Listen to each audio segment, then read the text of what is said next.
Pertanyaannya, sahkah amalia seseorang ketika dia beramal ikut gurunya? Sholat, tata.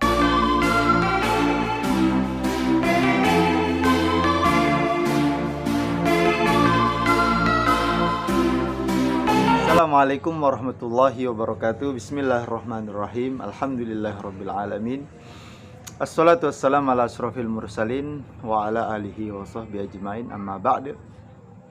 Sahabat care sekalian, di pertemuan yang kali ini kita akan membahas mengenai taklid atau ittiba atau apalah, yang mana kesimpulannya yaitu mengikuti guru.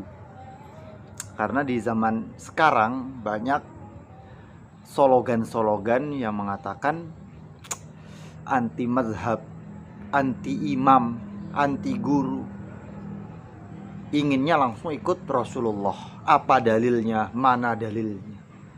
Amalanmu apa dalilnya? Sedikit-sedikit minta dalil.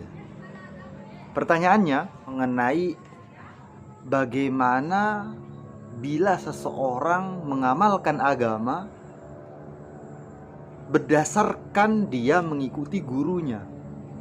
Dia tidak tahu hadisnya, dia tidak tahu ayatnya, dia tidak tahu dalilnya, tapi dia ikut gurunya. Gurunya mengatakan takbir itu tangan ke atas, Allahu Akbar atau Allahu Akbar misalnya. Ruku itu tangan di lutut, kemudian condong ke depan, sejajar. Nah, dalilnya nggak tahu, ayatnya pun mungkin nggak tahu, tapi gurunya mengatakan seperti itu. Pertanyaannya, sahkah amalia seseorang ketika dia beramal ikut gurunya? Sholat, tata caranya ikut gurunya misalnya, ataupun amalan-amalan yang lain. Dia tidak tahu dalil, tidak tahu Qur'annya apa, hadisnya apa. Nah, inilah yang kita sebut dengan taklid. Ya, taklid yaitu mengikuti seseorang. Ya, taklid mengikuti seseorang di dalam dia beramal.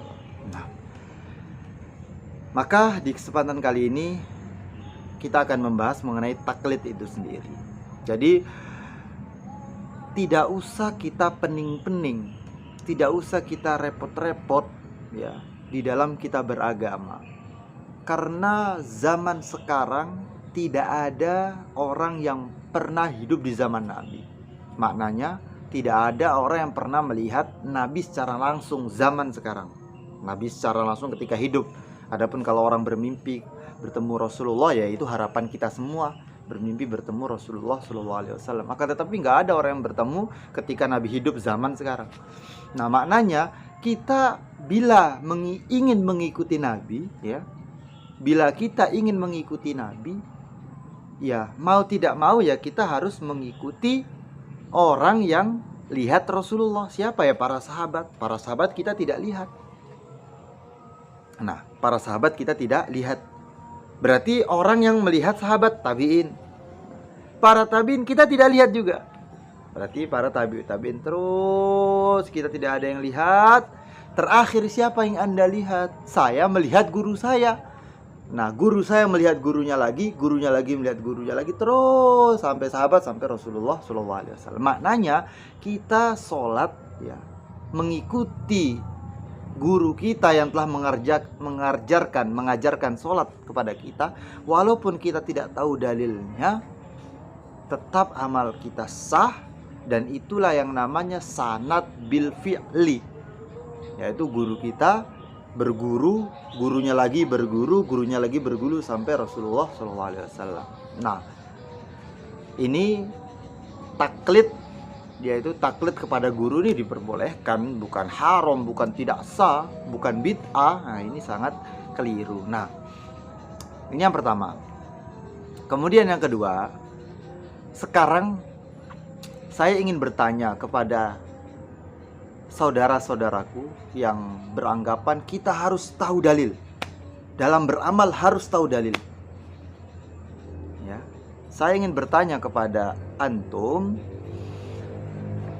pernahkah kita, saya sendiri, antum barangkali, ketika sholat subuh sebelum Anda menuju ke masjid,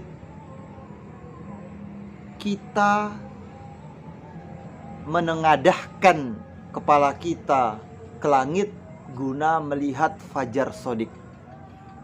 Karena sebagaimana yang kita tahu dalil muncul masuk waktunya subuh, yaitu terbitnya fajar shodiq, bukan fajar kadzib. Nah, pertanyaannya, pernah tidak kita melihat fajar shodiq baru kita sholat subuh?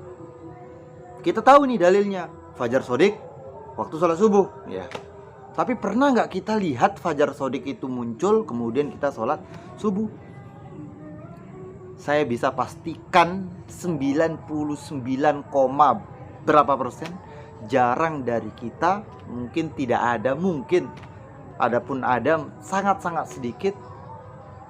Itu orang yang nggak ada kerjaan aja, dia keluar rumah, oh ini sudah waktu subuh, dilihat langit. Kan tidak seperti itu. Rata-rata semuanya sudah menggunakan jam, sudah menggunakan jadwal waktu sholat. Padahal dalilnya bukan jadwal waktu sholat, ya. Dalil waktu masuk sholat subuh yaitu ketika fajar shodiq. Dalil waktu sholat zuhur ketika tergelincirnya zawalus syams, tergelincirnya matahari. Nah, dan begitu seterusnya. Tapi tidak ada dari kita yang ketika setiap masuk waktu sholat kita melihat ke langit dulu baru kita sholat. Maknanya apa? Dari sini bisa kita pastikan secara tidak langsung, mau diakui ataupun tidak, mau senang ataupun tidak, kita sudah taklid. Bukan hanya taklid biasa, bahkan taklid buta. Apa yang telah Kemenak bikin sudah kita ikuti. Apa yang telah ahli falak bikin kita ikuti. Apa yang pemerintah bikin itu yang kita ikuti. Maknanya kita taklid buta kepada Kemenak yang membuat jadwal mungkin, atau kepada siapa saja yang membuat jadwal waktu sholat. Nah, dari sini bisa kita ambil kesimpulan, taklid itu diperbolehkan dengan syarat orang yang kita ikuti keilmuannya mumpuni, keilmuannya tidak diragukan. Nah, orang yang kita ikuti memiliki kapasitas yang layak untuk diikuti. Nah, beda halnya orang gila kita ikuti ya nggak boleh. Nah, demikian halnya kita beramal, ya, kita belajar, misalnya dalam hal kita bermazhab misalnya, ini sudah diakui oleh para ulama, kesepakatan para ulama, 4 mazhab inilah yang diakui oleh dunia bahkan. Walaupun mazhab-mazhab dulu sangat banyak, cuman dengan berjalannya waktu tidak ada penerus dari berbagai macam mazhab, yang sisa hanya 4 mazhab yang diakui oleh dunia. Oleh sebab itu, kita ikut ulama, kita ikut guru, ini sama saja dengan kita ikut Rasulullah Shallallahu Alaihi Wasallam. Oh enggak, harus tahu hadisnya, misalnya seperti itu. Hadisnya begini, oh maknanya kita tidak langsung ikut Rasul, itu kita ikut ucapan Imam Bukhari. Misalnya kita baca hadis Bukhari, qala Rasulullah bla bla bla, qala Rasulullah ila akhir misalnya, berarti kita ikut Imam Bukhari. Nah, berarti Anda ikut ulama juga. Ini satu.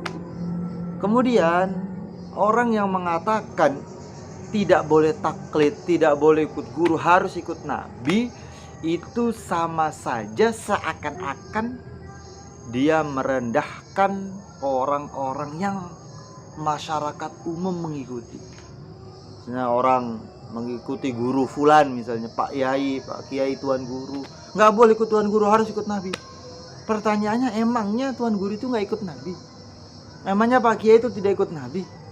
Nah, jadi slogan-slogan dilarang taklid, harus ikut Nabi, kembali kepada Al-Quran dan Sunnah, ini hakikatnya menjauhkan kita orang awam, umumnya masyarakat Indonesia, dari ikut guru dan mengajak mereka kepada mengikuti dirinya sendiri. Nah, kalau nggak mengikuti dirinya, mengikuti gurunya.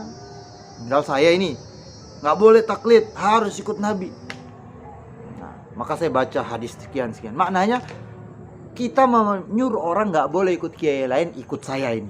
Nah, ikut saya karena saya yang paling tahu tentang hadis Nabi. Nah, itu yang tersembunyi, yang tersirat di dalam slogan-slogan itu. Maka kita sebagai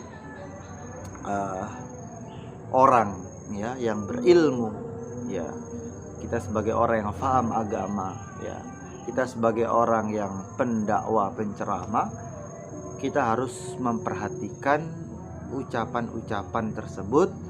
Jangan sampai ucapan kita justru menjadi bumerang kepada kita sendiri.